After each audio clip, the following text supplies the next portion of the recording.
ഉദ്ഘാടനം ചെയ്ത് മാസങ്ങൾക്കുള്ളിൽ കൃഷിഭവൻ കെട്ടിടത്തിന്റെ തറ ഇടിഞ്ഞു താഴ്ന്നു. തഴവ കൃഷിഭവന്റെ തറയോട് പാകിയ സ്ഥലമാണ് ഇടിഞ്ഞു താഴ്ന്നത്.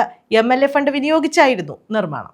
തഴവ കൃഷിഭവന്റെ മുൻഭാഗത്തെ തറയാണ് ഇടിഞ്ഞു താഴ്ന്നത്. തെരഞ്ഞെടുപ്പിന് തൊട്ടുമുമ്പായിരുന്നു കൃഷിഭവന്റെ ഉദ്ഘാടനം. CR മഹേഷ് MLA ഫണ്ട് വിനിയോഗിച്ചാണ് കൃഷിഭവൻ കെട്ടിടം നിർമ്മിച്ചത്. തറയോട് പാകിയ മുൻഭാഗം വ്യാഴാഴ്ച രാവിലെ ഓട്ടോറിക്ഷ ഉൾപ്പെടെ കയറിയിറങ്ങിയപ്പോൾ താണുപോവുകയായിരുന്നു. ഇതിപ്പോ ഉദ്ഘാടനം കഴിഞ്ഞിട്ട് ഒരു മാസമായില്ല. അപ്പൊ ഇവിടെ ഒരു ഓട്ടോറിക്ഷ വന്ന് തിരിഞ്ഞതാണ്. ഓട്ടോറിക്ഷ വന്ന് തിരിഞ്ഞപ്പോൾ ആ ഓട്ടോറിക്ഷ 10 പേര് ചേർന്ന പൊക്കിയെടുക്കേണ്ട പാതാളത്തിലോട്ട് താന്നു പോകും. പിന്നെ അതുപോലെ തന്നെ ഈ മതിൽ ഇത് ഈ ഇതിന്റെ ഉദ്ഘാടനത്തിനോടനുബന്ധിച്ചിട്ട് നിർമ്മാണ പ്രവർത്തനം നടത്തിയപ്പോൾ ഇവിടെ പൊടി കുഞ്ഞുങ്ങളാണ് ഇവിടെ ഈ അംഗനവാടിയിലുള്ളത്. ഈ മതിലിന്റെ ഒരു കട്ട വീണാൽ തീരാവുന്ന കുഞ്ഞുങ്ങളാണ്. അപ്പോൾ ഈ ഒരു മതിലും കൂടെ പൊളിച്ച് വൃത്തിയാക്കുന്നതിന് ആവശ്യമായ നടപടി സ്വീകരിക്കണം. ഇതിനോട് ചേർന്നുള്ള മതിലും അപകടാവസ്ഥയിലാണ്.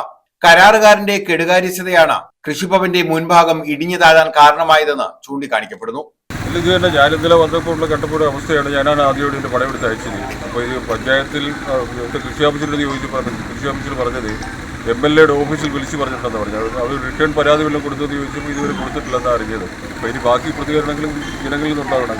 അതെ, ഇത് ഇനി ചെയ്യുമ്പോൾ ഇത് തറ നല്ല ലെവൽ ചെയ്ത് മെഷീൻ അടിച്ച് ഉറപ്പിച്ചതിന് ലോഡുമായിട്ട് വണ്ടികളൊക്കെ വരുന്നില്ല. ഇപ്പോൾ ഇതൊരു ഓട്ടോറിക്ഷ അവസ്ഥയായെങ്കിൽ തൈകൾ വരും, അതുപോലെ വളങ്ങൾ വരും. അപ്പോൾ അന്നേരം വേറെ വണ്ടിയാണെങ്കിൽ അതിന് തിരിച്ചെടുക്കാൻ പറ്റും. ഇത് ഓട്ടോറിക്ഷയാണ് ഇത് കയറി തിരിച്ചേക്കുന്നത്. News bureau, Thazhava.